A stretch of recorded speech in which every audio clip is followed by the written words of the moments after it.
हम लोगों ने जो परसों प्रश्न कर रहे थे तो उसमें एक ग्रुप ने तो निर्णय ले लिया कि ये पॉजिटिव है और एक ग्रुप ने निर्णय ले लिया कि ये नेगेटिव है, ठीक है, जबकि क्वेश्चन तो एक ही लाइन का था। इसको एक बार अपन, मुझे लगता है कुछ बेसिक चीज़ शायद मिस हो रही है कहीं कहीं। इसमें एक ये चीज़ तो आप याद रखिएगा कि H2/H1 is equal to M, यानी कि नहीं, रुको रुको, प्रतिबिंब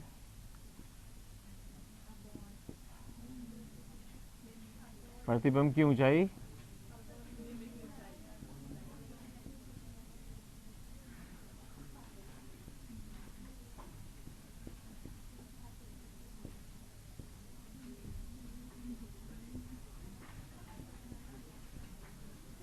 ठीक है, और M इज इक्वल टू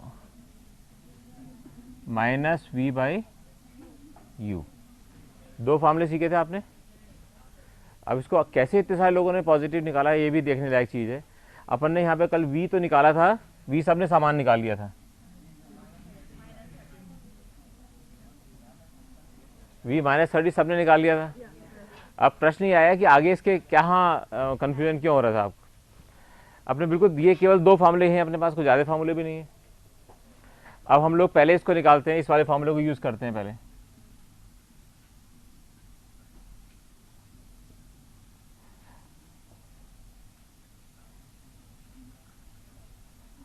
क्रम संख्या 2 को देखें तो क्या होगा।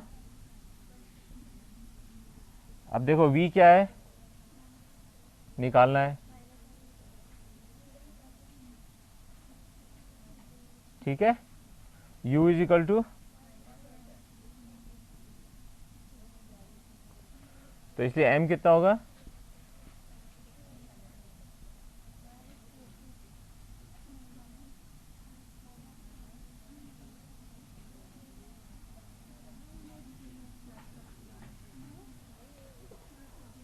ठीक है।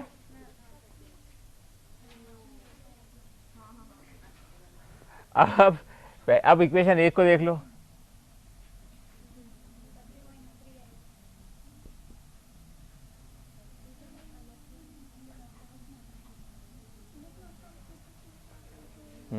क्रम संख्या 1 से क्या निकलेगा, M is equal to H2/H1।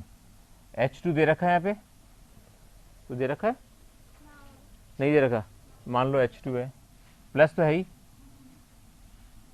Plus है इसकी वैल्यू, H2 ऊपर लिखा हुआ है, इसकी प्लस है, और नीचे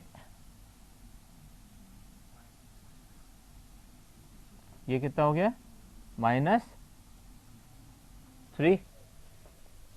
हो गया ना, यहाँ निकाला है अपन ने M इज इक्वल टू -3। यहाँ तक बिल्कुल क्लियरिटी, कोई किसी को कन्फ्यूजन इस समय। अब अपने को निष्कर्ष निकालने हैं मैथमेटिकली, उसके अंदर आप लोग अटके थे मैथमेटिकली कैसे निकालें। वैसे तो आपको समझ में आएगी ऐसा क्या हो रहा है, लेकिन इसका गणित से कैसे निकालना है इसका हल। सबसे पहले ये देखो, हमने यहाँ निकाला है V इज इक्वल टू -30। इसका मतलब ये इधर है, ठीक है। तो V इज इक्वल टू -30 से क्या इंप्लाई हुआ, क्या है,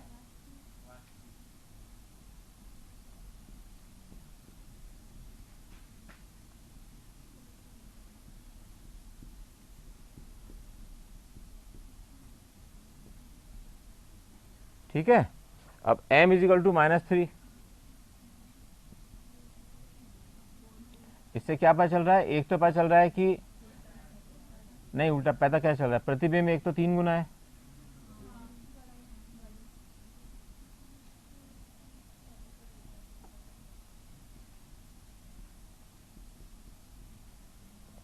हमको ये पता है कि M is equal to H2/H1 होता है।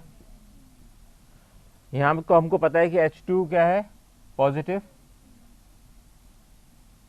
और ये क्या है, H1, और M का मान है -3, तो -3 इज इक्वल टू H2/H1। हाँ हाँ, H1 पॉजिटिव है ना। अभी तो इसके अंदर अभी तो पता नहीं चला ना हमें क्या निकलेगा इसका। So -3 is equal to H2 upon H1 है। अब इसमें से H1 पॉजिटिव है, H1 तो पॉजिटिव है, अपने को पता ही है क्यों यहाँ पे रखा है इसको। H1 पॉजिटिव है,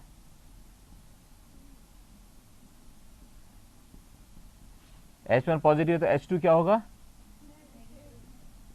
नेगेटिव होगा। और नेगेटिव होने का क्या मतलब हुआ, ये उल्टा होगा।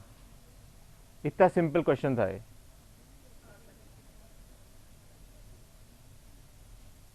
अब बताओ किसी बच्चे को कि m is equal to positive किसका आ रहा है, अब बताओ। कोई बात नहीं, वो इसे प्रैक्टिस की चीज़ होती है, तो धीरे धीरे ये नहीं। आप दूसरे आपने क्या करा था बताता हूँ मैं। आपने जो गलती क्या करी थी कि m is equal to -v upon u is equal to H2 upon H1, है ना। फिर आपने क्या किया इसको, अगर आप इसको जब इधर ले जा रहे थे तो आपको ये भी माइनस करना चाहिए था। ये 3 इक्वेशन है ना इक्वल। अगर आप इसको v upon u is equal to -H2/H1, तो ये -m हो जाएगा अपने आप। जब इसका माइनस चिन्ह जाओगे तो माइनस माइनस सब जगह गुणा कर रहे हो ना, इसका मतलब ये एक बार और समझ लो, क्योंकि ये भी कहीं जिससे आपके मन में पता रहे गणित का क्या है ये। अगर हम तीनों जगह इसको -1 से गुणा कर दें, तीनों को -1 से गुणा कर दें तो क्या होगा, -m is equal to +v/u -H2/H1। तो इस फॉर्मूले से लगाएंगे तो भी वही आएगा आंसर। फॉर्मूला कोई सा भी लगाओ, आंसर सेम आना चाहिए।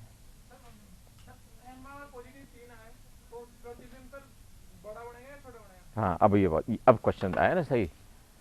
अब आप ये कह रहे हैं कि अगर m इज इक्वल टू, हाँ रुको रुको, नहीं इसमें नहीं आ रहा है, इस क्वेश्चन में नहीं आ रहा है। वो कह रहे हैं कि अगर मान लीजिए m इज इक्वल टू +3 आए तो क्या होगा।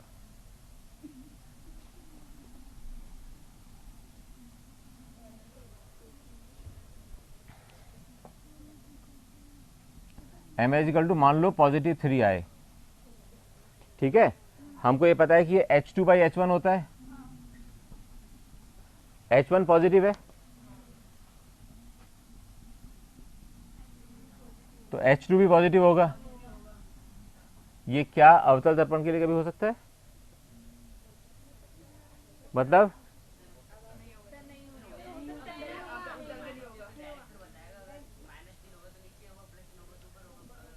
वो बिल्कुल सही कह रहा है, लेकिन मैं आगे एक स्टेप और बताऊं, इससे मन में कभी भी कंफ्यूजन नहीं हो इस बारे के अंदर, ठीक है। क्योंकि दोनों कहीं पॉजिटिव हो ही नहीं सकते। क्यों नहीं हो सकते, क्योंकि अवतल दर्पण में केवल एक ही स्थिति में, जबकि f को क्रॉस कर जाए तब जाके आभासी प्रतिबिंब बनता है, अदरवाइज हमेशा वास्तविक प्रतिबिंब बनता है, ठीक है। बच्चे बताओ,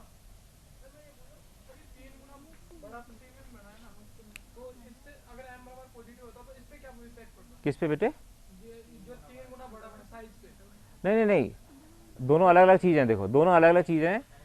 साइन तो ये दिखाता है कि ये एक्सिस से ऊपर है या एक्सिस से नीचे है, और जो 3 या 4 है जो भी नंबर है वो कितना गुना है वो दिखाता है। बस दोनों अलग अलग चीज़ दिखा रहे हैं। रहेगा 3 गुना ही। अगर ये +3 भी आएगा तो इसका मतलब होगा 3 गुना है लेकिन अक्ष से ऊपर है। छोटा मतलब अगर यूँ हो मान लीजिए, ठीक है, वो भी देखो, वो भी देखो, वो भी देखो, वो भी देखो, वो भी देख लो।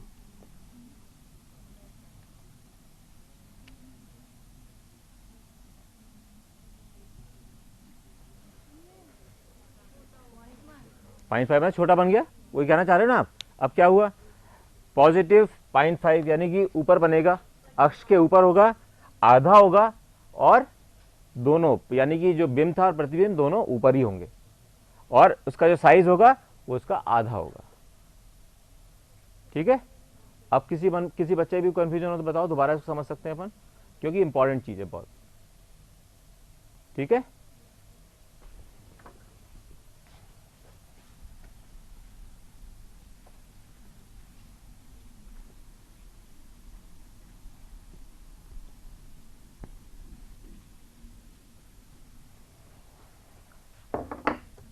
आज हम लोग शुरू करेंगे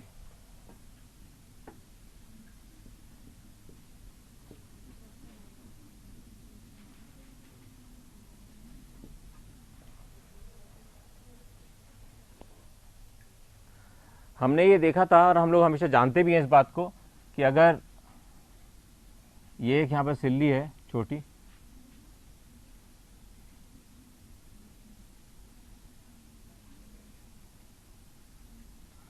इसके ऊपर अगर कोई प्रकाश की किरण आ रही है तो कुछ तो इधर चली जाएगी और कुछ वापस परावर्तित हो जाएगी। ये सिद्धांत हमेशा याद है ना कि अपन भले अपवर्तन का चैप्टर पढ़ रहे हैं लेकिन अपने पता होना चाहिए इस बात का, क्योंकि पूरे चैप्टर में ये बात कहीं नहीं करेंगे कि कुछ प्रकाश परावर्तित भी होता है ना। ये यहाँ पे अपवर्तन है, पूरे समय अपवर्तन की बात करते रहेंगे, लेकिन अपने को पता होना चाहिए। ये अपने को सरलता देगा क्वेश्चंस को सॉल्व करने में, हम उसको इजी कर सकेंगे। तो बिंदु हमेशा ये याद रखना है कि कुछ तो परावर्तन हो रहा है और जो पार होके जाती है उसको कुछ अपवर्तन हो रहा है। तो ये कभी भी ऐसा नहीं हो सकता कि सारा ही अपवर्तन हो जाए और सारा ही परावर्तन हो जाए। परावर्तन में तो हो सकता है, लेकिन इस वाले केस में जहां अपवर्तन हो रहा है वहां पर परावर्तन आवश्यक रूप से होगा। ठीक है, अब हम लोगों को देखना है सबसे पहले इसके अंदर कि अपवर्तनांक क्या होता है। इसको बहुत अच्छे से समझ लेना।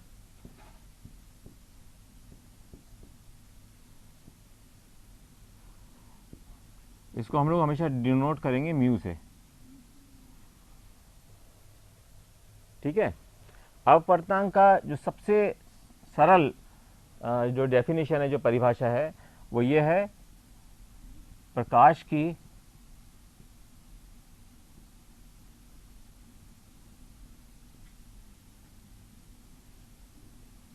क्या कहते हैं, वैक्यूम को क्या कहते हैं,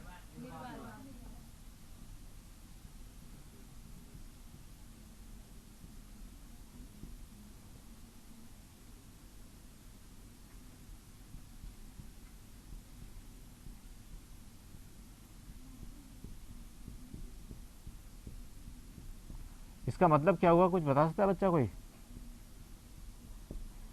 इसका मतलब हम केवल उस पर्टिकुलर माध्यम की बात कर रहे हैं जिस माध्यम में प्रकाश की किरण गुजर रही है और जिसके अंदर हम अपवर्तन का क्या हो रहा है इसको हम देखना चाहते हैं। ठीक है, तो ये जो म्यू निकाला है ये इसकी एब्सोल्यूट वैल्यू है, यानी कि हम केवल कांच की बात कर रहे हैं, केवल कांच की, क्योंकि हमने यहां वैक्यूम ले लिया।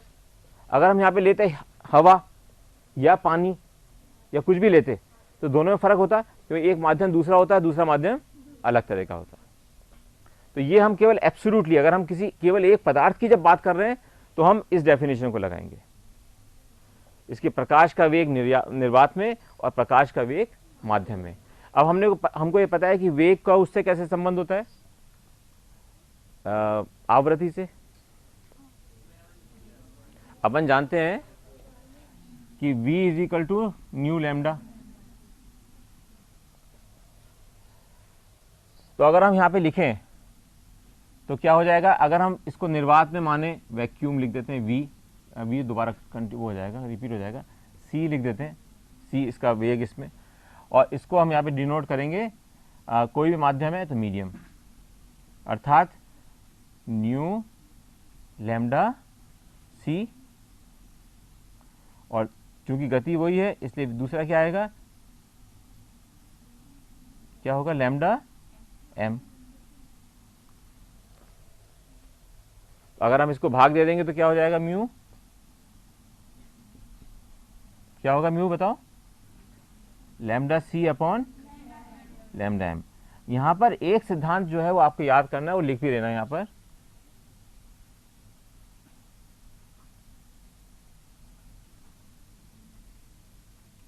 प्रकाश जब भी दो माध्यमों में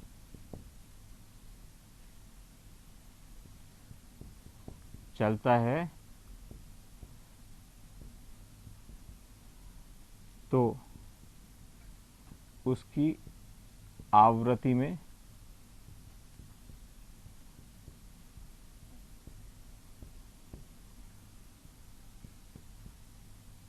कोई परिवर्तन, ये हमेशा याद रहना चाहिए,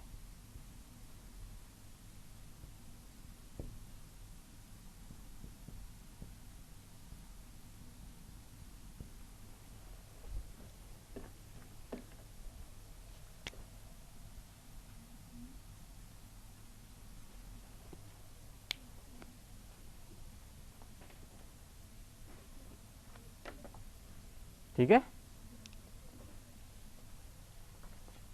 यही लिख देते हैं। अब हमने कहा कि μ1, मान लीजिए हमने कहा एक मीडियम है, कोई सा भी एक माध्यम है, इस माध्यम को हम मान लो कहते हैं 1 और इस माध्यम को कहें 2। ठीक है बच्चे, ये एक माध्यम लें और एक ये दूसरा लें। तो सबसे पहले μ1 क्या होगा, अगर हम μ1 लें तो अपन ने भी सीखा है C/C, उससे देखो ना C में क्या था, C वेग, प्रकाश का वेग निर्वात में क्या होता है C, इसका मतलब ये ले लो ना, कोई सी V है तो V1 ले लो, प्रकाश का वेग है ना, इसको V1 ले लो, कुछ भी ले सकते हो आप जो चाहो। तो हम इसको लिख सकते हैं यहाँ पे C/,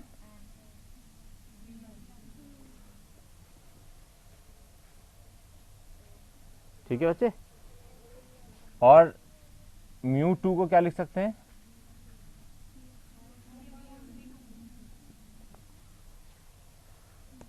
अर्थात अगर एक प्रकाश की किरण आ रही है इस प्रकार और ये अभिलंब है, तो इस वाले में आके या तो ये लंब से दूर चली जाएगी या लंब के पास आ जाएगी। अभी हमें पता नहीं है कि क्या होगा इसका।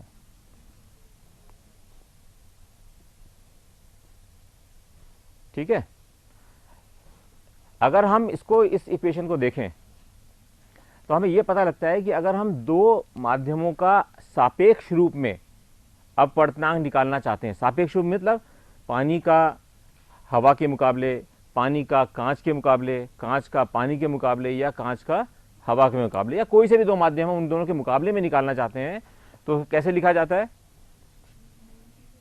अगर हम लिखेंगे इसको, ये ध्यान से देख लो, μ2/μ1, इसका मतलब है माध्यम दो का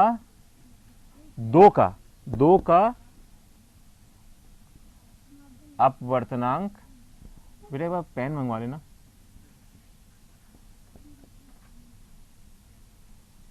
माध्यम दो का अपवर्तनांक माध्यम एक के परिप्रेक्ष्य में, एक के क्या कहते हैं उसको,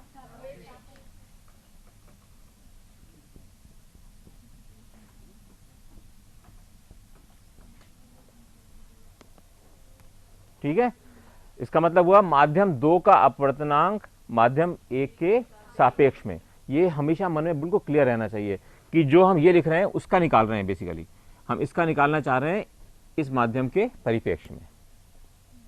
यानी कि अगर यहाँ पे हमने अपवर्तन इस तरह देखा तो माध्यम दो का निकालना चाह रहे हैं एक के पक्ष में, और जब यहाँ पे अगर हम यहाँ पे लिख दें μ1/2 तो इसका मतलब माध्यम 1 का माध्यम 2 के परिप्रेक्ष्य में। ओके, अब अगर हम सापेक्ष निकालना चाहते हैं तो कह रहे हैं माध्यम 2 का अपवर्तनांक। 2 का अपवर्तनांक क्या है,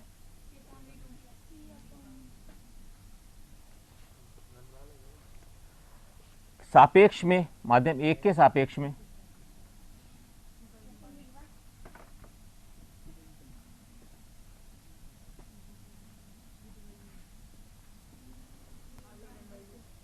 ठीक है, इसका मतलब एक चीज में और अपने को सरलता से याद करने के लिए क्या हो गया कि जो ऊपर है वो माध्यम 1 की गति दिखाएगा। जो 1 है इसका मतलब ये v1 होगा, ये 2 है इसका मतलब ये v2 होगा। लेकिन जहां अपवर्तनांक की बात करेंगे तो माध्यम 2 का अपवर्तनांक माध्यम 1 के सापेक्ष में। ये बहुत ज्यादा इसका सिंबल का अर्थ समझ में आना जरूरी है। इसको हम लिखते हैं हमेशा sin I/sin R के रूप में। यानी I क्या होता है, आपात कोण,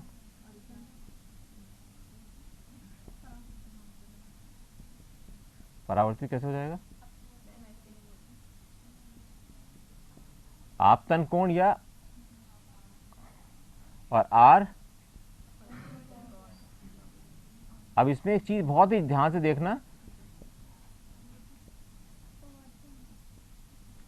कि जो कोण बन रहा है वो किससे बन रहा है, लंब से।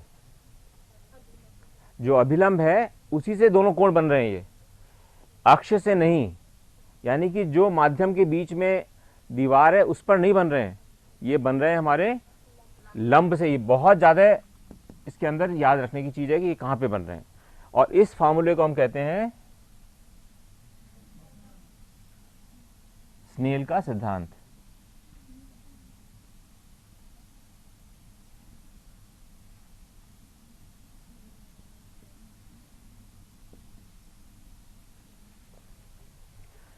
इसका मतलब बहुत सरल हो गया कि अगर माध्यम 2 का माध्यम 1 के सापेक्ष में निकालना है, माध्यम 2 का 1 निकाल दो, साइन क्या होगा, साइन आई अपॉन साइन आर। हाँ, समझ में आ गई बात? कैसे याद रखोगे इसको? याद कैसे रहेगा? क्या करा अपन ने कि हम ये कह रहे हैं यहाँ पर 1 और 2, यहाँ पर V1 V2 है, तो जहाँ V1 वाले क्षेत्र में क्या बन रहा है अक्षय, साइन आई, और V2 में क्या बन रहा है, आर। तो ये तीनों चीजें एक दूसरे से सीधे सीधे संबंधित हैं। लेकिन जब हम ये कर रहे होते हैं, केवल अगर हम देख रहे हैं स्नेल का सिद्धांत, यानी कि μ2, अगर हम केवल इसको यूं लिखें, μ21 is equal to sine I upon i sine r, तो आपके मन में सबसे पहले क्या चीज आनी चाहिए कि ये V1/V2 है, जिससे आपको पता जाए कि कौन से माध्यमों का हम सापेक्ष कर रहे हैं, कौन से माध्यमों का हम मुकाबला कर रहे हैं आपस में। ठीक है, तो ये V1/V2 sine I by sine R is equal to mu दूसरे माध्यम का पहले माध्यम के सापेक्ष में। ठीक है, इसमें कोई दिक्कत? अब अपन ये देखते हैं कि कई बार कहते हैं अपन कि भाई ये सघन से विरल में आएगा, दूर हो जाता है, फिर कहते हैं विरल से सघन में आ रहा है तो पास हो जाता है। ऐसा क्यों? नहीं, माध्यम परिवर्तन तो हो ही रहा है, लेकिन सघन से विरल, विरल सघन में क्या समस्या क्या है, क्यों ऐसा क्यों होता क्यों है, ये आना चाहिए ना।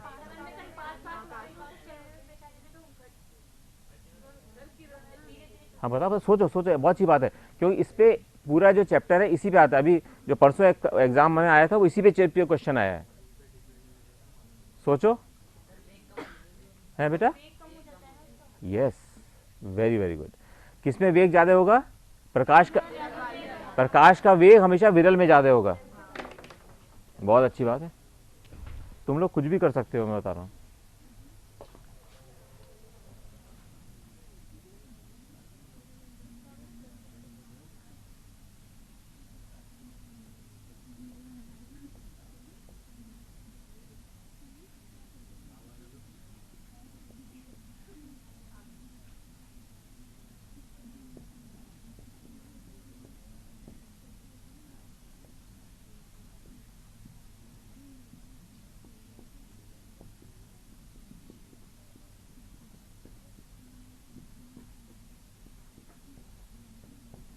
ठीक है,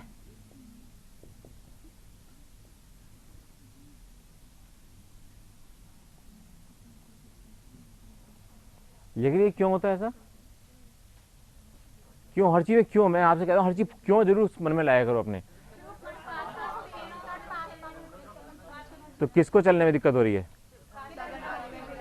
नहीं, प्रकाश के जो माध्यम में कण है उनको दोलन करने में, किरण तो कुछ अपने सीखा है, तरंग तो कुछ होती नहीं है उनको, क्योंकि जब जैसे मान लीजिए दोलन कर रहा है, तो अगर मान लीजिए सघन है तो उसको दोलन करने में तकलीफ होगी, नहीं कर पाएगा दोलन ज़्यादा। लेकिन अगर वो विरल हुआ तो अपना आराम से कर सकता है। इसलिए जहाँ विरल होगा वहाँ पे गति ज़्यादा होगी, और जहाँ पर सघन होगा वहाँ पर गति कम हो जाएगी। समझ आएगा ना? कारण क्या है? कारण ये है इसका कि जो दोलन कर रहे हैं, इसलिए हमेशा पुराने चैप्टर्स को जोड़ते चलना चाहिए, तो क्वेश्चंस बहुत इजीली सॉल्व कर सकते हो। फिर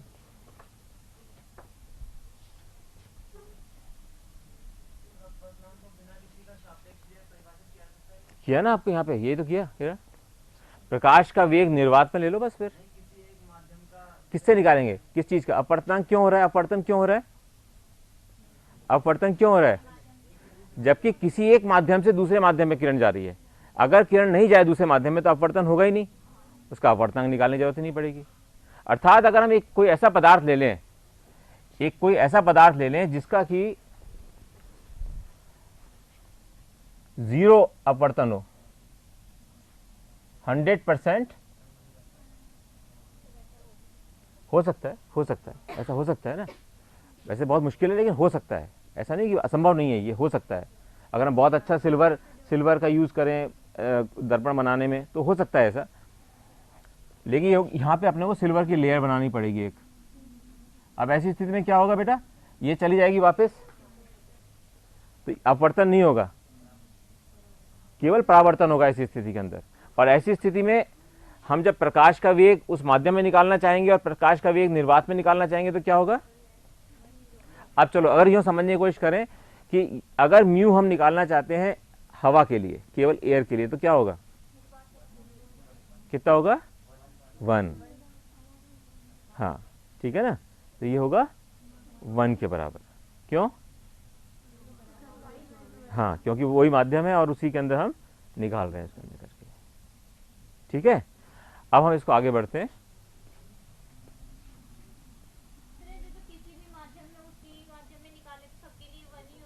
उसी माध्यम में निकाले तो यस गुड, अगर उसी के माध्यम में उसी से निकालें, लेकिन इसका मतलब ये हुआ कि उसका आप केवल स्थिति देख रहे हो अपवर्तन होने के बाद की। अब उससे पहले प्रकाश की किरण क्या कर रही थी उस समय कोई मतलब नहीं रहा इसका मतलब। अब हम केवल जहां वो प्रवेश कर गई है वहां पर हम देख रहे हैं। ये मिटा दूं इन दोनों को।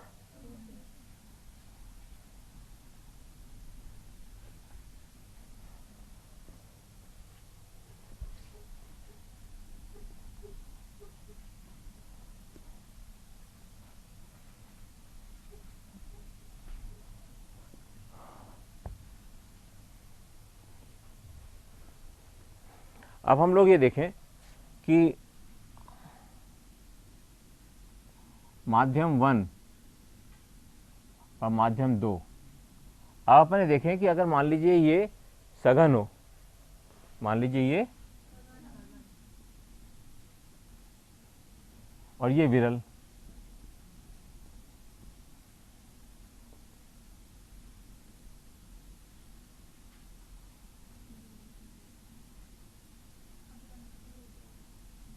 क्यों होगी ये पता लगाना है अपने को। सुनो सुनो, बहुत अच्छा बोल रहे हो, लेकिन इसका क्यों हो रहा है, इसका रीजन को सिद्धांत से समझने की कोशिश करो कि ये अल्टीमेटली क्यों हो रहा है। अपन ने क्या निकाला, म्यू दूसरे माध्यम का पहले माध्यम के सापेक्ष में क्या होगा, साइन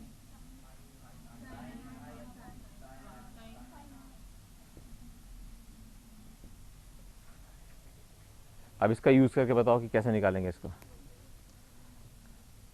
चलो सहायता के लिए ये भी लिख देता हूं।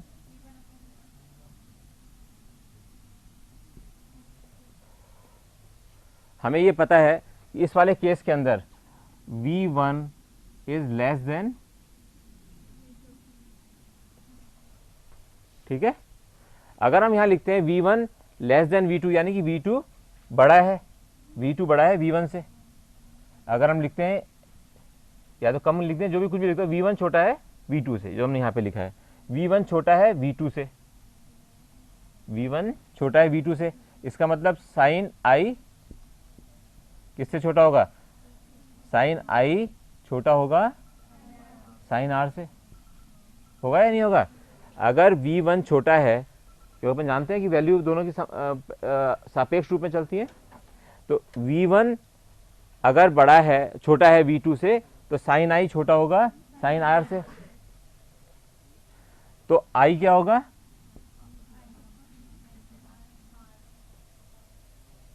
यानी कि सब सघन से विरल जाएगी तो क्या होगा,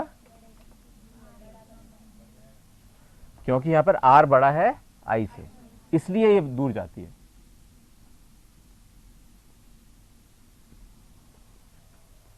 समझा ना, ये पता रहना चाहिए क्यों दूर जा रही है। ये तो हम रट लेते हैं कि सघन से विरल, विरल सघन, ये हो गया, चल लेंगे।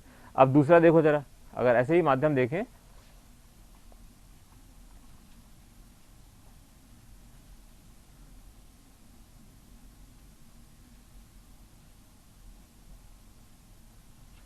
अब ये जो पहला माध्यम है ये विरल है और दूसरा माध्यम सघन है।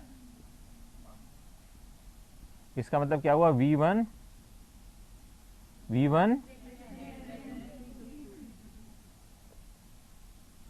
ये I है, तो जब V1 बड़ा है V2 से, V1 बड़ा है V2 से, इसलिए sine i is equal, sine i बड़ा हुआ साइन आर से, ठीक है, और आई बड़ा हुआ आर से, यानी कि आर उससे छोटा बनेगा।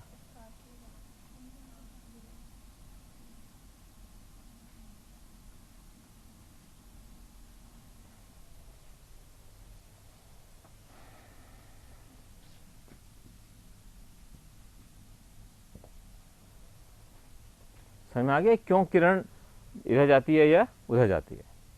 कोई किसी बच्चे को यहाँ तक के अंदर कोई कठिनाई हो तो एक क्वेश्चन, इस लेवल पे एक क्वेश्चन है, लिखो।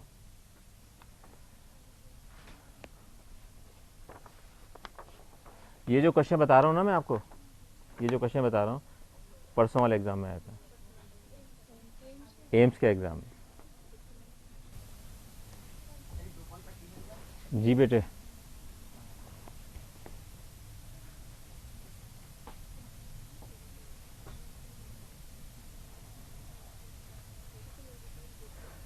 एग्जाम में एक क्वेश्चन को करने के लिए आधा मिनट मिलता है एम्स से, इंटू 10 कितनी बेटा?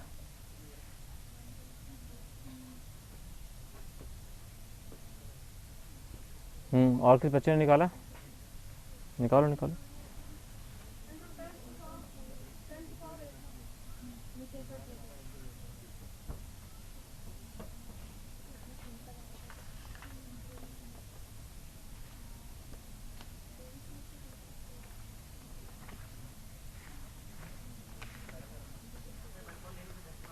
है बेटा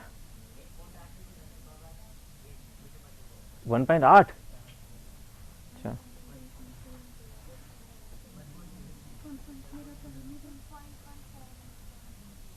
ओके।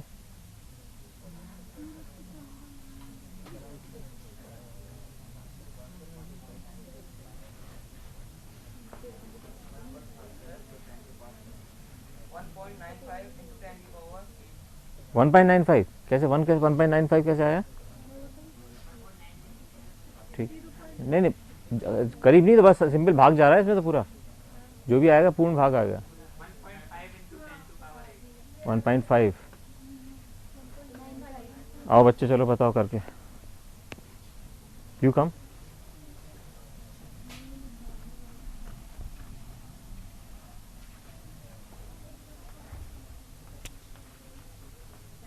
यहाँ कर लो बेटा।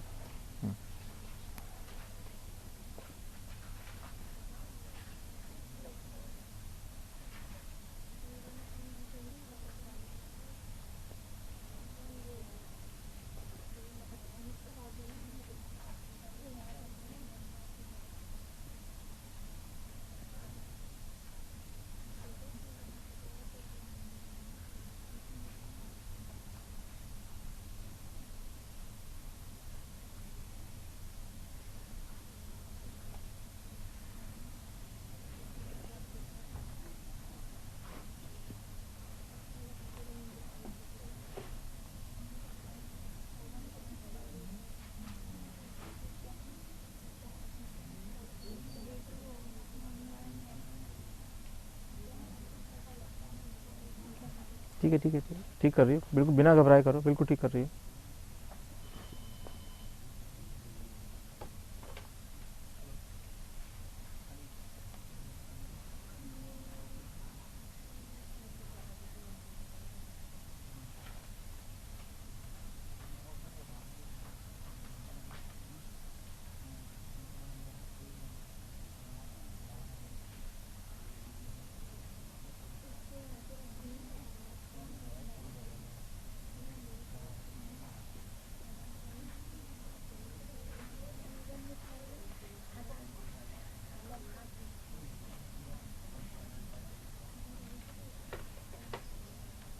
ये किसी को समझने में दिक्कत आई?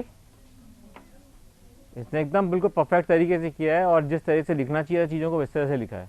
बहुत अच्छा, वेरी वेरी गुड। बट बहुत अच्छे बच्चों ने, काफ़ी सारे बच्चों ने निकाला है।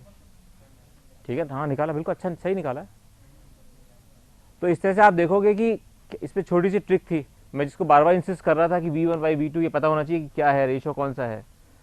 कौन से माध्यम से कौन से माध्यम में गुजर रही है, बिल्कुल ये इसने एग्जैक्टली सही क्वेश्चन किया है और लिखा भी बिल्कुल इसको अच्छी तरीके से है। यही एक तरीका इसका है सॉल्व करने का। तो इसमें जो बच्चे ने किया है इसको मैं अप्रिशिएट क्यों कर रहा हूँ सबसे ज़्यादा, क्योंकि सबसे पहले इसने ये लिखा। एग्जाम में कभी भी क्वेश्चन करो पहले ये ज़रूर लिख लेना चाहिए, इसके बाद ही सरल क्वेश्चन करोगे तो जल्दी से आंसर निकलेगा। इसने एकदम निकाल लिया था, जबकि मैंने कागज़ यहाँ रखा उस समय तक आंसर निकाल लिया था। And that is the right spirit. आप सब भी वैसे ही कर रहे थे और आप सब लोग वैसे ही कर सकते हैं। ठीक है, एक और क्वेश्चन दूँ छोटा सा, जिससे कि अगला क्वेश्चन ज़्यादा सही कर सकोगे आप लोग भी।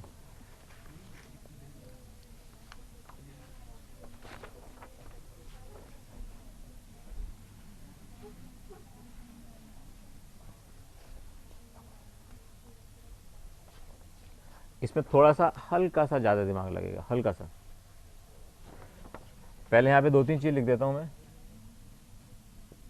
साइन 50 डिग्री होता है 0.766 और साइन 35 होता है, याद नहीं रखने की जरूरत नहीं है, एग्जाम में मिलेगा ये।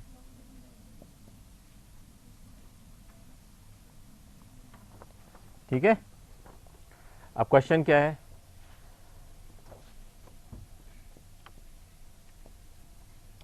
पानी के टब में, ये बहुत अच्छा क्वेश्चन है, में एक आयताकार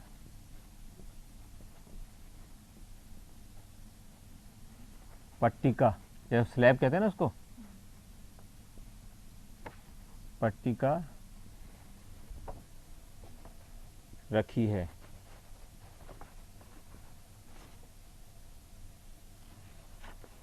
और पानी भरा हुआ है बेटे, कांच की नेचुरली।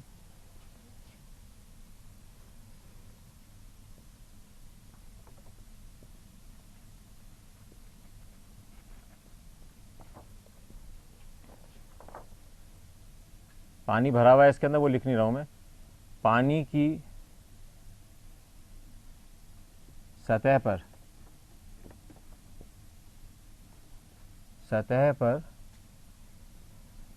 50 डिग्री आपतन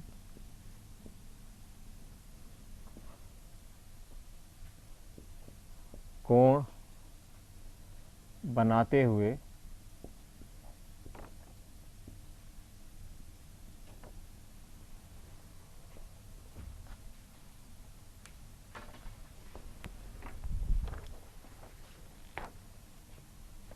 एक किरण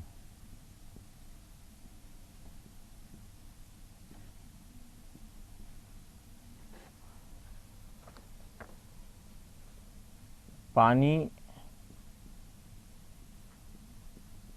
में से होते हुए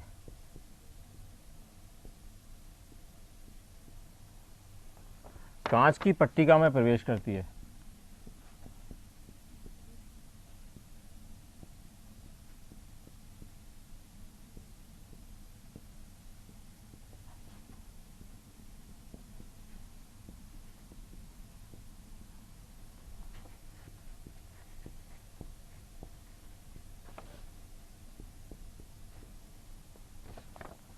कांच का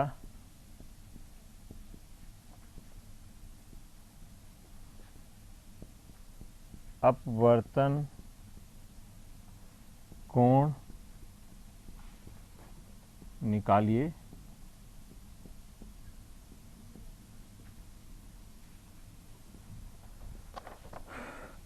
म्यू पानी का 4/3 दिया हुआ है और म्यू कांच का 3/2 दिया हुआ है।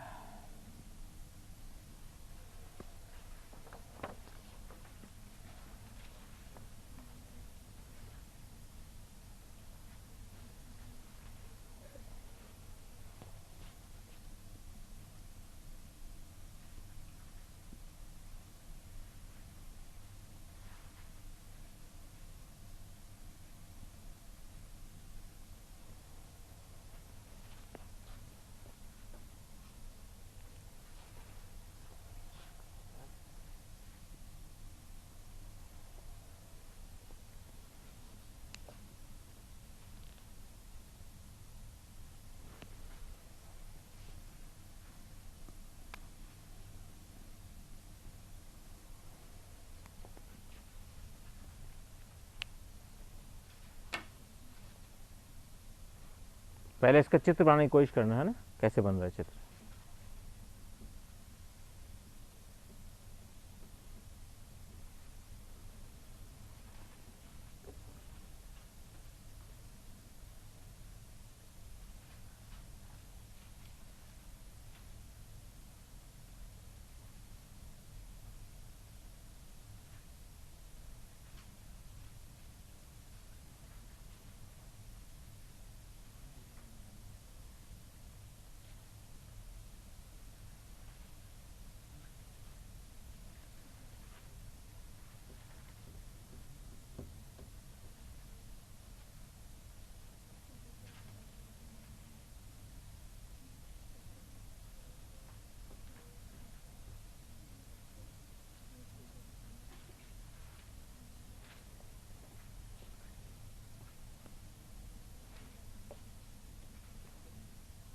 सबसे पहले चित्र बनाने की कोशिश करो, और पट्टी का मतलब समझ रहे हो ना कि मैं क्या कह रहा हूँ। पट्टी का ऐसी होती है,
पहले चित्र को डिस्कस करेंगे, चित्र सही बना या नहीं बना। मैं चित्र बनाता हूँ, उसके बाद आप देखना कि आपने चित्र पहले सही बनाया है या नहीं बनाया। सबसे पहले यहाँ पर क्या है, यहाँ तो वायु है, ये क्या है, जल, और ये है कांच। ये आपको और सहायता करने के लिए मैंने तीनों चीज लिख दिया, जिससे कि आपको ये आइडिया रहे कि क्या करने जा रहे हैं।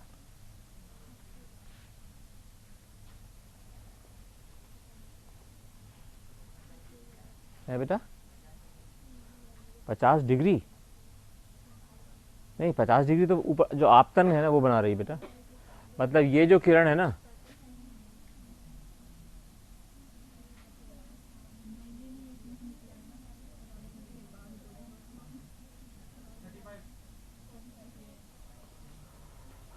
पहले चित्र तो बना लो फिर बताना।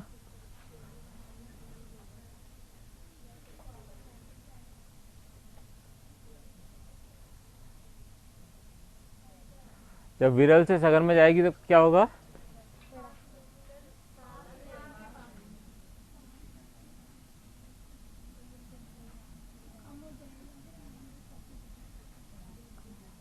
और ये फिर यहाँ आ गई। अब क्या, और भी फिर जल से भी सघन है ये, तो क्या होगा,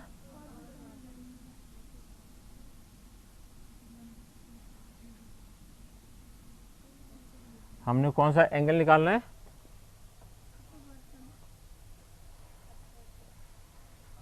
कांच का अपवर्तन कोण। ठीक है,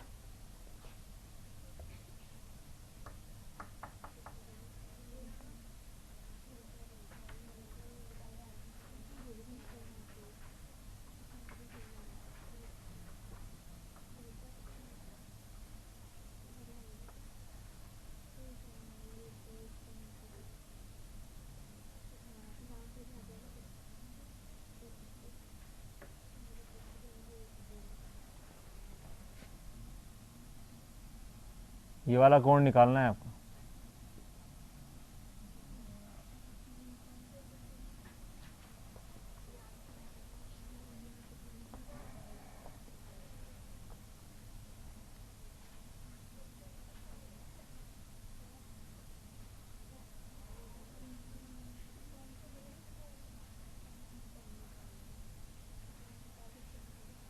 अगर आप आर नहीं निकाल सकते साइन आर तक साइन आर डैश तक निकाल लो। चलो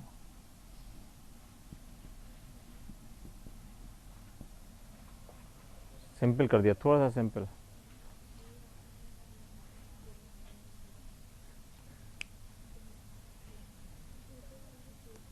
साइन आर डैश की वैल्यू निकालनी है।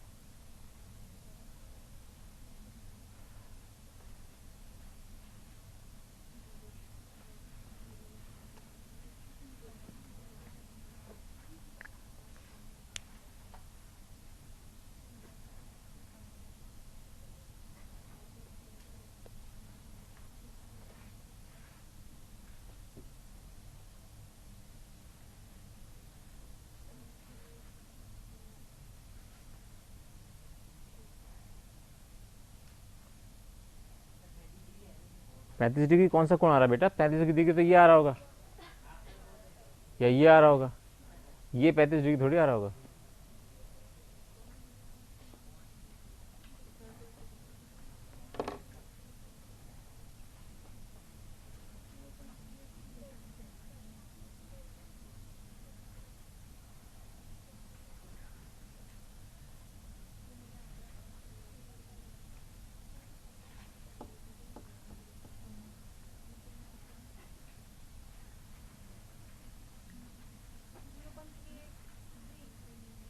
जीरो पॉइंट क्या चीज? साइन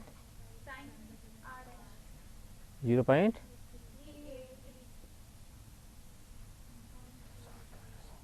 हो भी सकता है।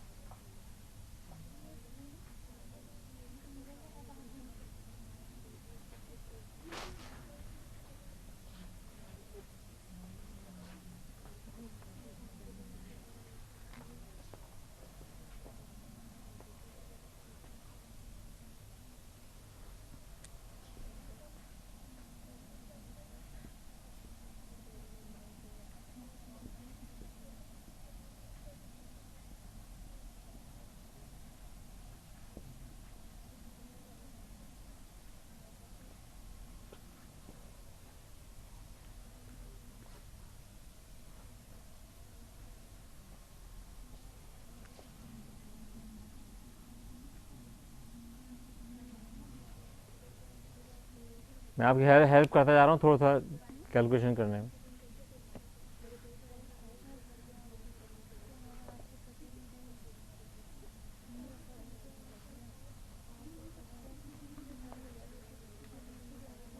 कोशिश करो, सबसे पहले इसका तरीका ये है कि पहले इन दोनों सरफेस के बीच में निकालो, फिर इन दोनों सरफेस के बीच में निकालो। हमें पता है। अब यहाँ देखो, थोड़ा सा और हिंट देता हूँ आपको। हमने यहाँ पे क्या लिखा था? ए म्यू डब्ल्यू इज इक्वल टू 4/3 और दूसरा लिखा था a mu g is equal to 3/2। अगर हम पहले, अब देखो मैं तरीके से आपको थोड़ी हेल्प कर रहा हूँ, क्वेश्चन आपको करना है। पहला केस देखें हम, वायु और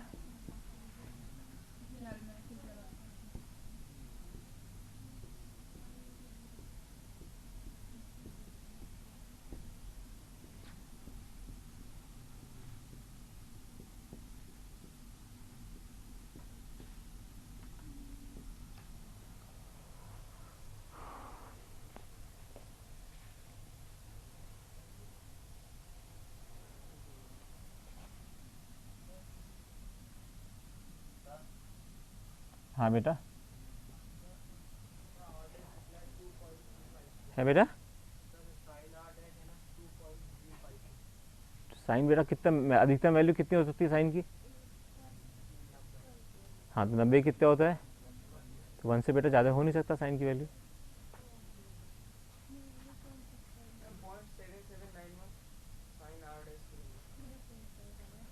बटे में बताओ। अच्छा बटे में बता दो, चलो कितना बटा कितना है?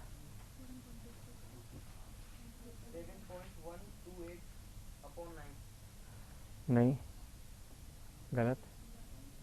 बैठ जाओ बेटा, अभी करेंगे अपन, देखते हैं।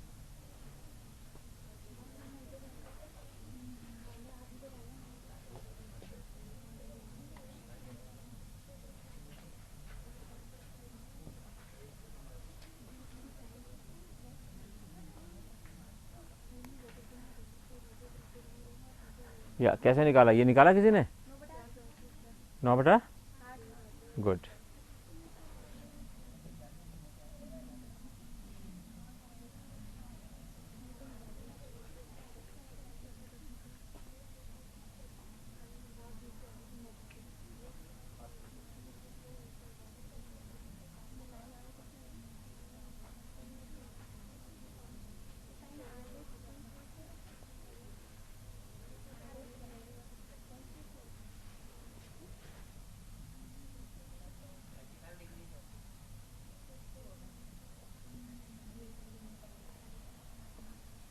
थर्टी फाइव नहीं, बटे में बताओ, 35 नहीं निकाल सकते आप, बटे में बताओ। 30 हैं, साइन आर डैश निकालना बेटा। अब देखो ये चीज़ तो इतनी काफ़ी सही निकल गई, आप लोगों ने बहुत अच्छा निकाला कि ये mu G upon mu W, यानी ये अपन ने निकाल लिया, ये निकाल लिया, कितनी बड़ी बात है। इसके बाद तो अपने बहुत चीज़ सिंपल हो जानी चाहिए।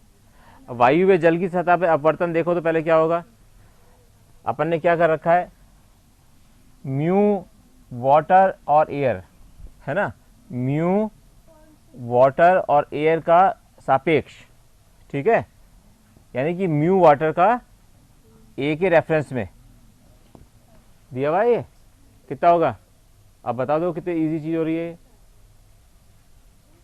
ये। क्या इसके बराबर होगा, साइन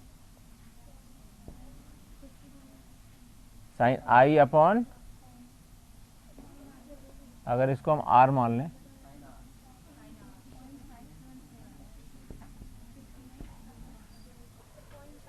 अब देखो, अब करके देखो इसको कितना, आपको तो सरलता बता दिया मैंने आपको। यानी कि इसको लिख सकते हो आप 4/3, तो साइन आर कितना आएगा, R is equal to 3/4 into sine 50.766।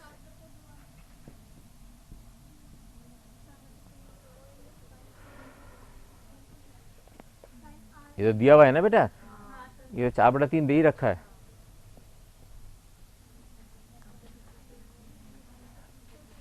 तो ये कितना हो गया, 3 चक 18 का 8 एक 3 चक 18 एक 19 का 9 एक 3 7 21 और 1 22।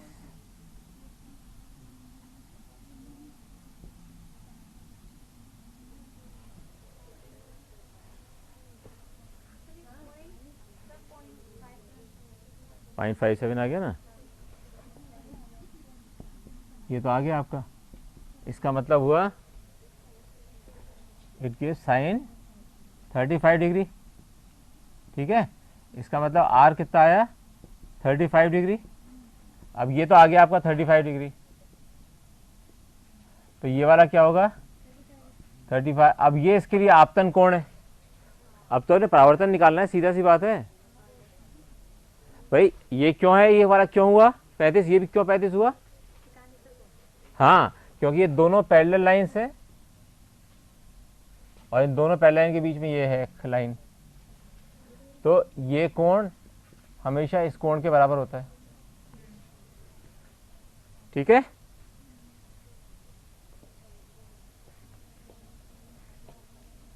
अब बताओ, तब तो बहुत ज्यादा मैंने बता दिया। अब दूसरी ले लो, कांच और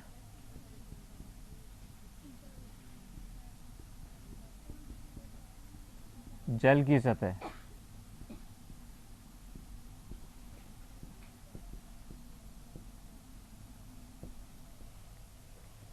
यहां क्या निकालना है, कांच का किसके सापेक्ष में, जल के, ग्लास वाटर, ठीक है।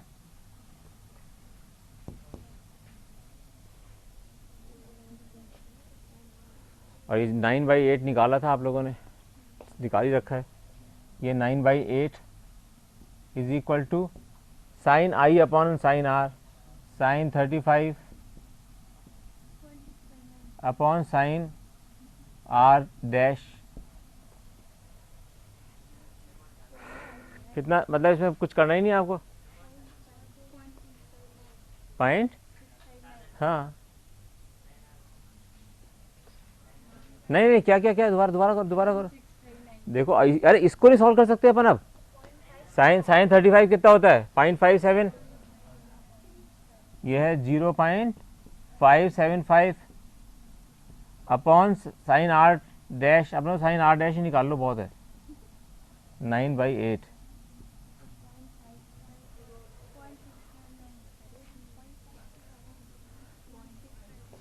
इसलिए साइन आर डैश कितना होगा,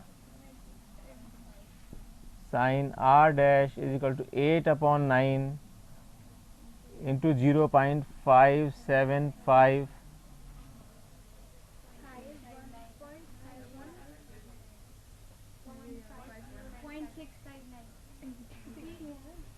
6 ऐसे आ रहा है, 8 पंजे 40 का 0 4 हासिल, 8 से 56 40 0 6 हासिल, 8 पंजे 40 का 46 अपॉन 9।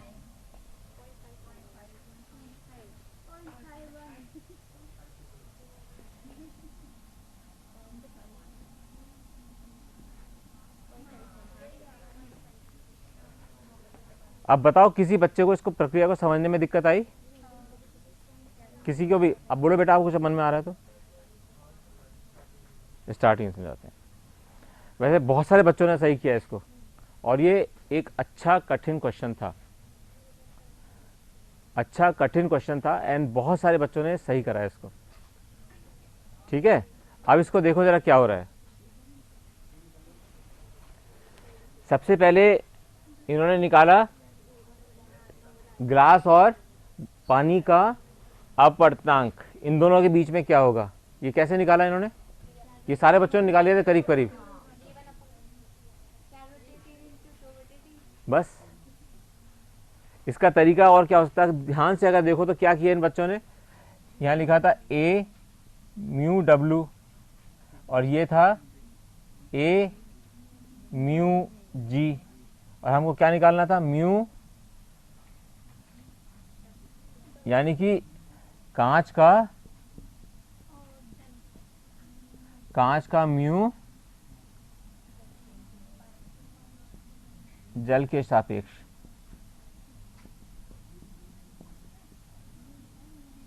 ठीक है, कांच के म्यू का यानी जल के म्यू का, कांच का म्यू और जल का म्यू हमको ये दोनों को पता है।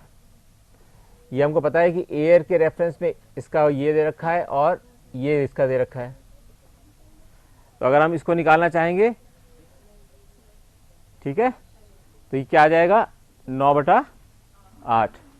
इसका मतलब ये भी हुआ कि आपने क्या निकाला इसको, हाँ 9, पता चल गया क्यों आया है 9/8। अब क्या हुआ यहाँ पर, ए म्यू डब्ल्यू इंटू क्या किया आप लोगों ने, कैसे निकाला 9/8? यस भाई, इतने से मैं निकाल दिया, ज़्यादा लंबा करने की जरूरत नहीं है।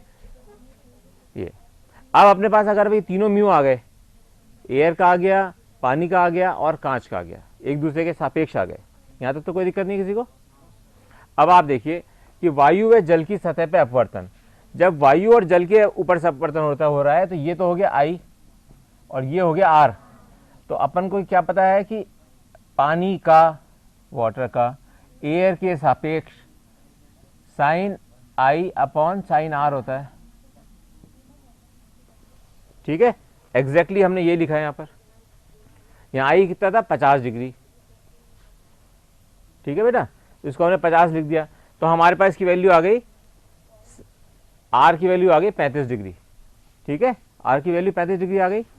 अब हमने यहाँ देखा कि ये एंगल 35 था तो ये भी 35 होगा, तो हमको क्या पता चल गया, जब यहाँ इक्वेशन लिख रहे हैं तो क्या होगा, अब हम क्या लिख रहे हैं, किसका, कांच का, यानी कि पहले कांच का, किसके सापेक्ष में, पानी के सापेक्ष में। साइन आई कौन सा है इसके अंदर, आपतन कौन सा है, 35, यानी कि साइन 35, और अपवर्तन कोण कौन सा है, ये वाला साइन आर डैश। तो अपन ने यहाँ पे लिखा साइन आर डैश, बस यही किया और कुछ नहीं किया। ठीक है, इसलिए कोई सी भी सतह एग्जाम में आ जाए, 3 सतह 4 सतह कुछ भी वो लिख दे, तो अपने को फटाक से ये डरना नहीं चाहिए इसके अंदर। इस क्वेश्चन को छोड़ के पता नहीं क्या सोचा आदमी कि इसमें कांच रखा है, पानी है, पानी में एक कांच रखा है। और अभी तो मैं इसको आपको एक स्टेज जब आगे अपन जाएंगे जब, तो मैं इसमें ये भी बताऊंगा कि इसके अंदर अगर यहाँ वो है कांच, दर्पण, समतल दर्पण है, तो ये फिर एंड में जब यहाँ निकलेगा उसका कोण क्या होगा। अभी नहीं कर रहे, अगले स्टेप पे करेंगे, एक चीज और सीख जाओ उससे पहले। ठीक है, ये अगर एक बजे से आज आप लोगों ने किया ना इसको अटेम्प्ट, ये बहुत अच्छा अटेम्प्ट किया है। सर यहाँ पे जो आपने 0.2298 लिखा है, ये यहाँ पे 2.98 आएगा ना? कहाँ बच्चे? sin r के 4 into 0.4। हाँ वो ठीक है, वो उसमें कोई वो तो हाँ वो ठीक है, मैं देख लिया 0.22, हाँ वो ठीक है। ठीक है, मिटा दूं?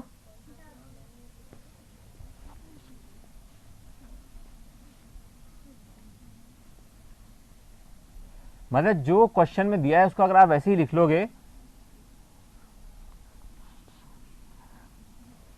उस लड़के ने मुझसे कल एक बात कही जो मैं वो और बता देता हूँ, माधवेंद्र पारीक, तो नाम याद रखना उसका, माधवेंद्र पारीक।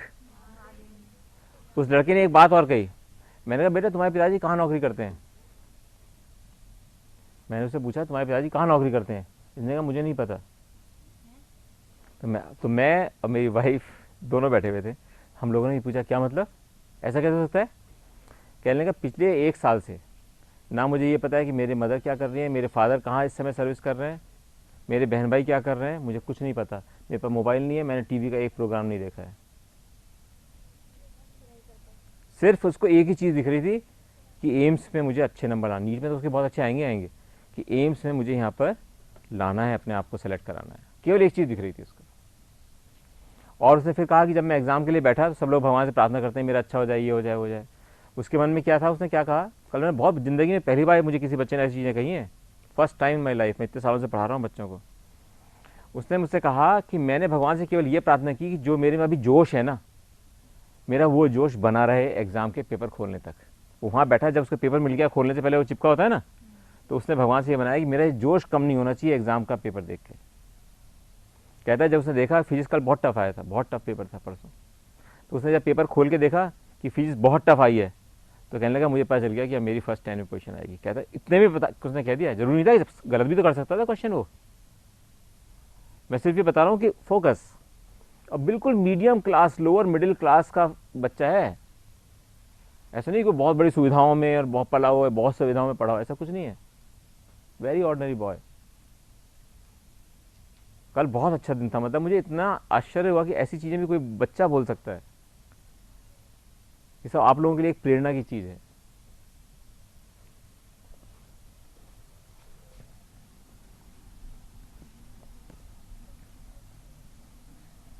और वाकई में उसकी अगर फर्स्ट 10 में आ गई ना अगर एम्स में, तो एक बहुत बड़ा एक आश्चर्य होगा।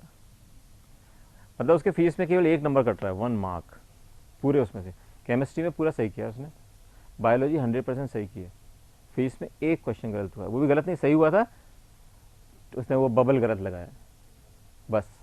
जनरल नॉलेज के अंदर 20 क्वेश्चन आते हैं, उसके सामान्य ज्ञान के क्वेश्चन भी आते हैं एम्स के अंदर। उसको मैंने बहुत तैयारी कराई थी, 16, लेकिन उसने सही कर लिया।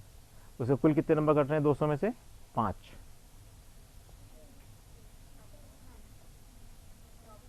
हो सकता है एक आध की कुछ और गलती हो जाए तो एक आध और कट जाएगा, कितने काट सकते हैं उसके। और तुम्हें बताऊं, जब वो लड़का 9th में था तो सोशल स्टडीज में फेल हुआ था, 9th में सोशल स्टडी में फेल हुआ।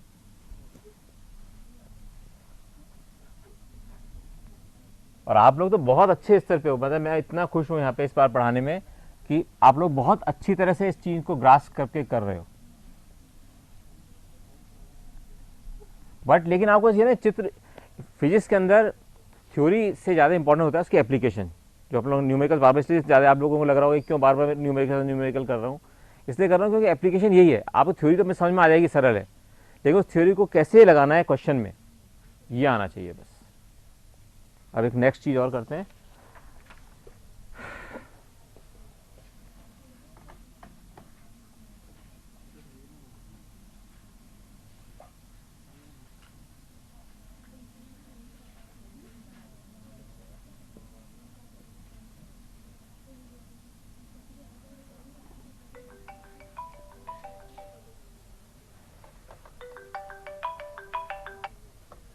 मैं अभी फ़ोन करता हूँ, क्लास चल रही है।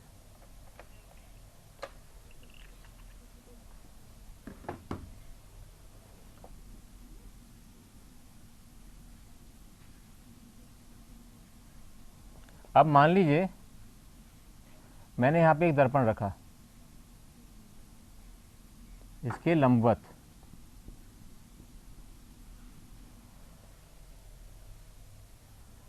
अगर हमने इसके लंबवत एक कांच रखा, ठीक, लंबवत रखने का मतलब क्या हुआ कि अगर हमने यहाँ पे एक किरण हमारी यूँ आ रही है, सरल रूप से समझने में, तो ये परावर्तन होकर कहाँ जाएगी,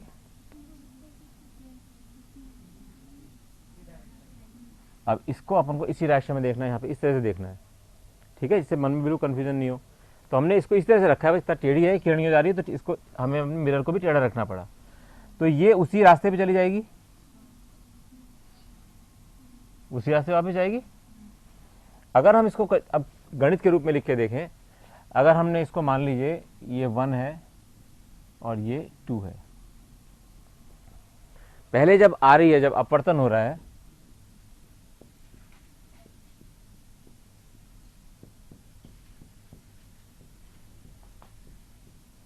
ये जरूर उतार लेना बेटा, ये सब किताबों में नहीं मिलती, मतलब स्कूल के वाले किताबों में नहीं मिलेंगी सब चीज़ें, तो इसको उतार ले, जरूर लेना। जब अपवर्तन होगा तो क्या होगा, म्यू 2 का 1 के सापेक्ष में, ठीक है ना, 1 से आ रही है 2 में, तो 2 का निकालना है अपने को, माध्यम 2, यह है माध्यम 2 और यह है माध्यम 1।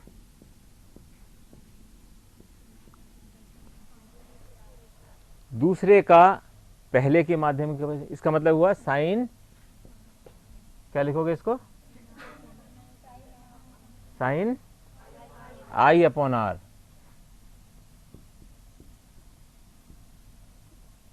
दोबारा देखो अपने क्या करा है, म्यू दूसरे के इस माध्यम का म्यू इसके रेस्पेक्ट में, जिसके रेस्पेक्ट में आता है उसका आई आता है, सीधा इसका तरीका ये है याद करने का।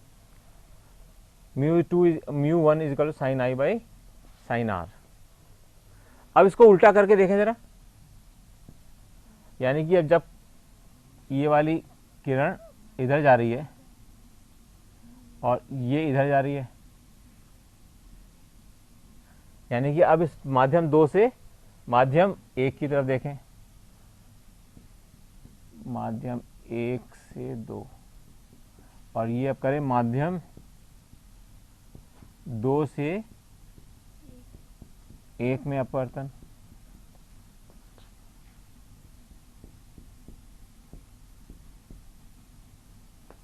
तो हम क्या कहना चाह रहे हैं, माध्यम 1 का म्यू 1 किसके रेस्पेक्ट में, क्योंकि अब आपतन कोण ये है, तो क्या हुआ, साइन आर बाई,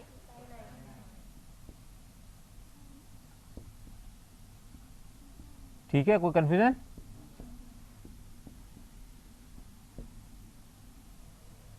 केवल इस चीज को देख के, जो पहले वाला क्वेश्चन था उसमें दर्पण रखने की बात कर रहा था ना मैं, आप उसका आंसर बिना क्वेश्चन करे बता सकते हो, अभी देखना है आप, बिना क्वेश्चन करे। तो ये हो गया। अगर हम 1 और 2 को गुणा करें तो समीकरण 1 व 2 को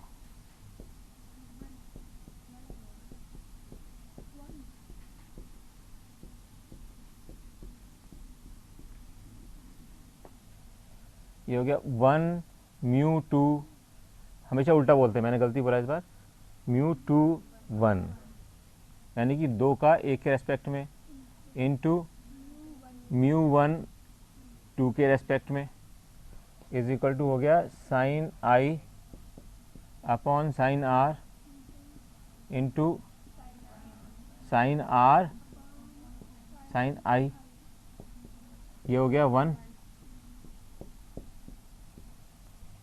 ठीक है, अगर ये 1 हो जाता है तो इसका क्या मतलब हुआ कि अगर हम लिखें माध्यम 2 का 1 के इसमें सापेक्ष में अपवर्तनांक क्या होगा, 1/μ1/2, यानी कि क्या हुआ, ये इसका सिद्धांत क्या हुआ, ये बहुत इंपॉर्टेंट सिद्धांत है।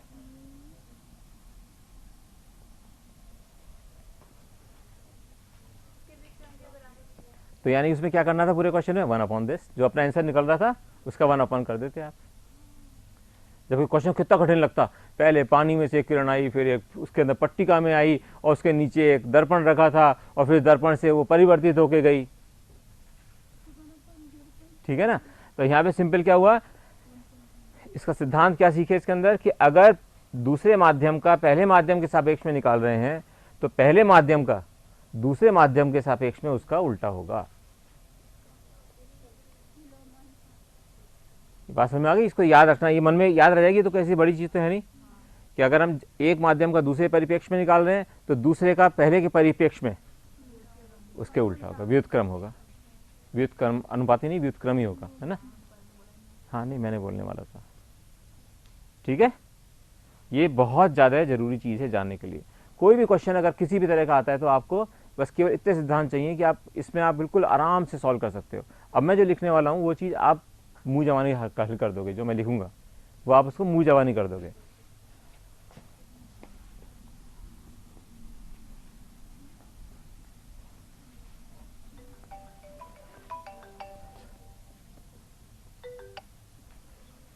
सर मेरी क्लास चल रही है, मैं अभी कंप्लीट करके आपसे बात करता हूँ।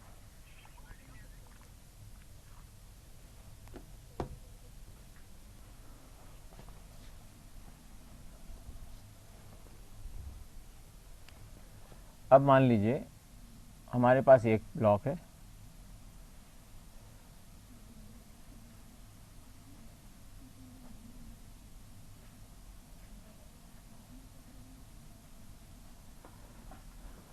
इस पे एक किरण ने आपतन किया, यहां पर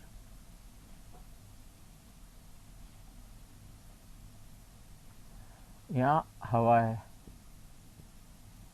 तो हवा से जब कांच में जा रहे हैं तो क्या होगा, विरल से तो कम हो जाएगा,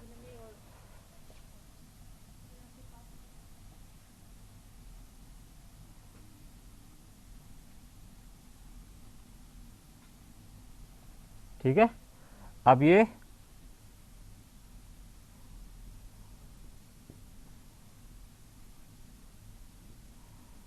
जब यहां पर पहुंची, अब यहां क्या हो रहा है, इसका सघन से विरल में जा रही है, तो क्या होगा,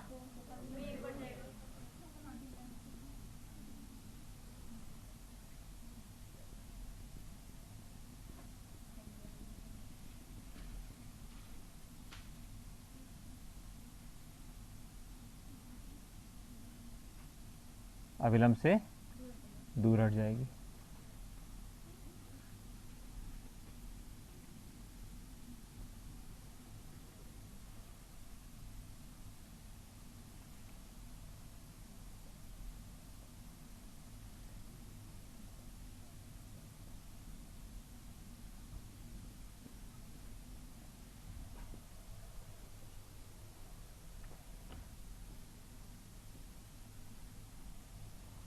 ये मान लीजिए इसको क्या कहें, इसके लिए आपतन कोण होगा, ये यहाँ से इस वाले मात्रा में जाए तो आपतन कोण होगा, नहीं आप आई है ना तो इसको तो कुछ और लिख दो भाई, I2 लिख दो, कुछ भी जो मन में आए वो लिख दो। और अब ये इसके बाहर निकला यहाँ पे किरण, ये R2 हो गया, इसको फिर I1 लिख देते हैं, इससे आपको मन में भी चलता रहे। ठीक है, कितनी सी बात की हम लोगों ने।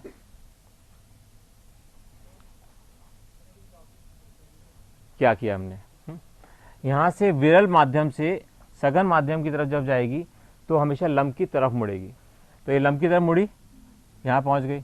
अब जब यहाँ बिंदु पे पहुँची तो अब इसको हवा वाला वातावरण मिला और यहाँ पे ग्लास है, इसका मतलब इस सघन से इस विरल में जाएगी, तो इसके लिए आपतन कोण तो ये होगा जो कि ये बना रहा है। अब आप ये भूल जाओगे यहाँ क्या हुआ था, यहाँ क्या स्थिति रह गई आपकी, ये है। इसको अगर यूं घुमा दूं तो कैसे होगा, अब एक किरण आपकी यहाँ आ रही है जो I2 है और ये दूर चली जा रही है उससे,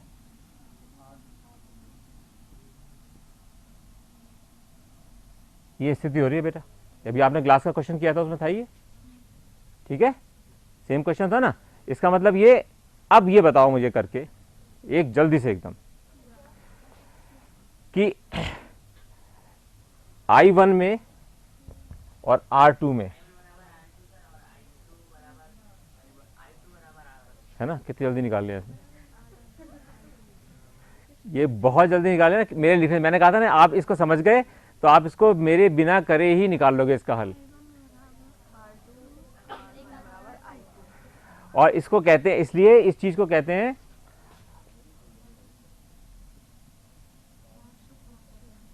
क्या कहते हैं, यस। तो अभी आपको कितना इजी लगा, जब आप क्लास में आपने किया होगा आप सोच रहे होंगे ऐसे कैसे हुआ ये।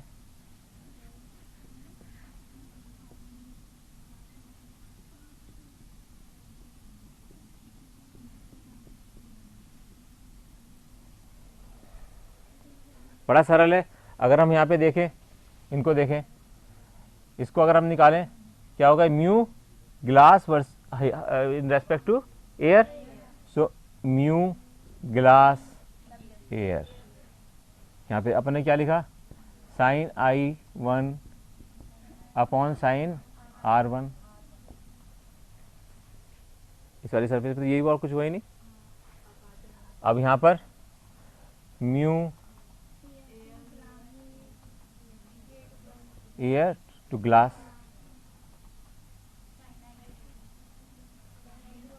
साइन I2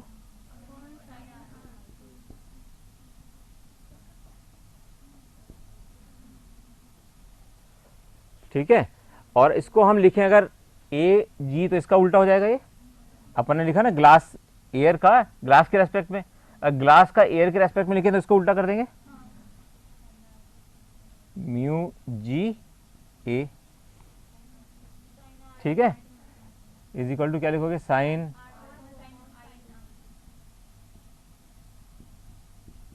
ये दोनों बराबर होने चाहिए, ये वाला और ये वाला दोनों बराबर होंगे ना, क्योंकि ग्लास का एयर के रेस्पेक्ट में इधर से और इधर से भी ग्लास का एयर के रेस्पेक्ट में दोनों बराबर होने चाहिए, क्योंकि ये दोनों तो एक ही होंगे। अगर ये दोनों एक होंगे तो इसका मतलब इक्वेशन ये वाली और इक्वेशन ये वाली दोनों बराबर होने चाहिए। यानी क्या बराबर हो गए,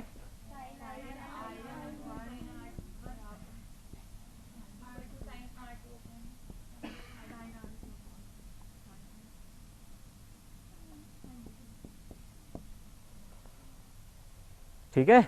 अब किसके कौन सा कोण बराबर है, R1 के बराबर I2 है, दिख रहा है, R1 के बराबर I2 है, तो ये से कट गया,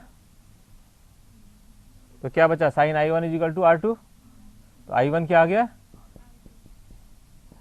इसका मतलब जो ये वाला हमारा कोण था और ये वाला कोण था बराबर आ गया। कितना इजी है ये, जबकि हर बार एग्जाम में आता है ये क्वेश्चन, बोर्ड में तो हमेशा हर बार ही आता है। बस सिद्धांत याद हो तो कुछ भी इसमें रटने की जरूरत नहीं है, बस ये पता जाना चाहिए ये लिखते कैसे हैं, इसको लिखना का हमेशा, और इसको हमेशा बोलो हमेशा सही, इसको हमेशा बोलोगे mu G A, mu A जी, बस ये सही बोल दोगे ना तो क्वेश्चन कभी गलत नहीं होगा। बेटा आपको समझ में आया है नहीं आया, पक्का, हाँ बेटे बोलो, है बच्चे, ये वाला एक स्टेप मैं खा गया था इसलिए हुआ गड़बड़। अगर यहाँ पे है ये इसके समानांतर है, क्योंकि ये परपेंडिकुलर है, ये भी परपेंडिकुलर है, तो एक परपेंडिकुलर को दूसरे परपेंडिकुलर से अगर कोई एक रेखा काटती है तो क्या होता है उसमें, ये कोण किसके बराबर होता है, इस कोण के। तो यहाँ I2 R1 के बराबर होगा, ये I2 है और ये R1 है, ठीक है, I2 R1 के बराबर है, इसलिए sine R1 is equal to sine, कुछ भी लिख दो, दोनों में से कोई भी आप लिख सकते हो,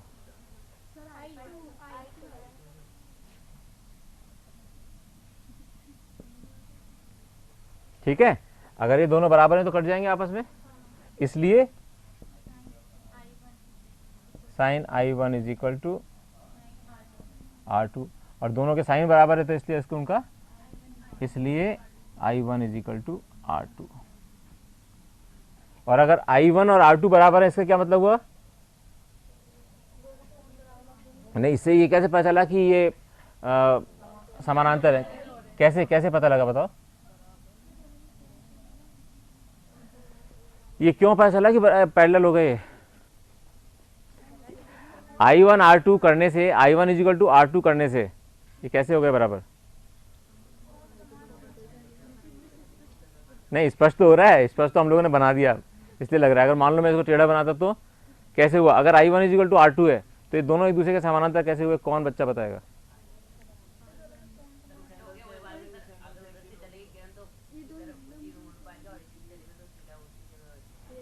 नहीं, I1 is equal to R2 निकालने से हमने कैसे पता लगा कि ये समानांतर है? अरे सिंपल है, इसको इसको यूँ बढ़ा दो, पीछे बढ़ाओ।